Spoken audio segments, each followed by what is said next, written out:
Ang mga pagadtos makapahimong makapalig-on sa mga batuon na naas kalisod na ugmotubo kay giuptanan ang lig-on nga pagtuo.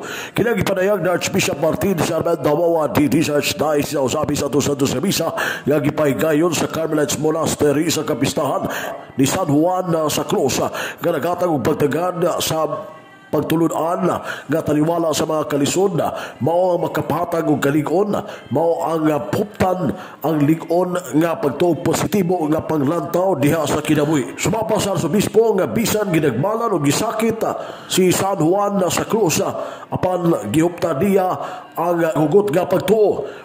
Busa pinugdanon sa karon nga panahon wadon ang bingkil-bingkil sa mga magsuon kay mas sakit ang pagluib sa kagalingon nga igsuon kaysa uban nga tao. Kasama ni San Juan sa Cruz nga giluiban sa igsuon ang iyang pagtumas bilig-on taliwala sa mga kalisod.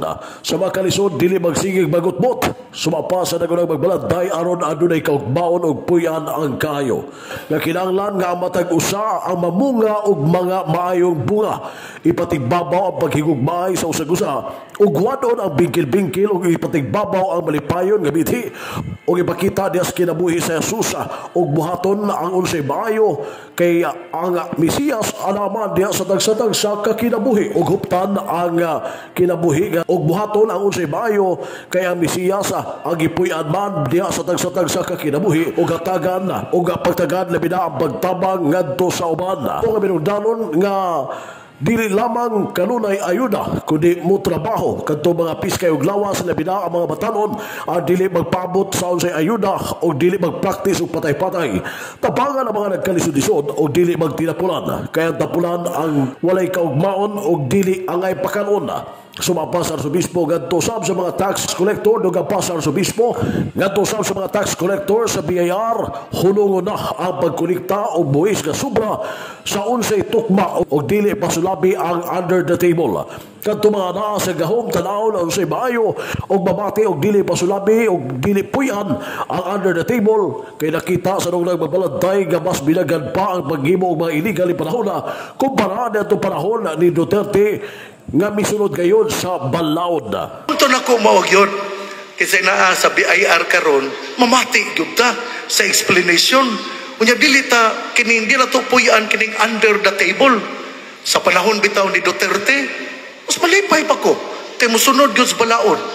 Karon pagkadaghan na gayong mga illegal activities. Samtang gyatagan usab og pagtagan sa Arsobispo ngadto sa mga miyembro sa kapulisan nga dili manapi sa bisan kinsa pinaagi sa pagpugos o kung pagbutang-butang mamahimong kontento silang sweldo labi na sa mga men in uniform o gyatagan usab og pagtagan sa Arsobispo sa mga anaa sa Kongreso o Senado magpanday og balaod nga maghatag og kaayuhan sa katawhan og dili ipasulabi ang politika sa national budget.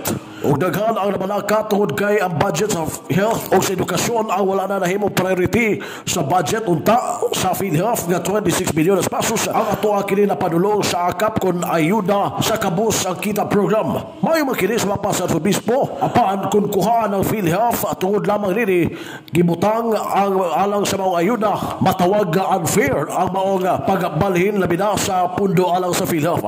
Usaw na lamang sa PhilHealth sa paghatag mayong panglawas o healthcare sa mga katawhang Pilipino kung ang ilang budget ang giyot na o bagon sa ang paglawas sa mga Pilipino. Dugang pa sa Arsobispo kadaghanan karon ginapolitika o dili lamang kanunay ayuda ang ihatag sa mga tao o tudluan mga tao sa pagtrabaho o kung muhatag og ayuda tanan ang tagaan o dili lamang pilion. We are worried because the budget for PhilHealth and education, the budget is no longer the priority. Ang 26 billion sa PhilHealth ato gibutang sa akap. Unsa maning akap? Ayuda sa kapos ang kita program. Okay man.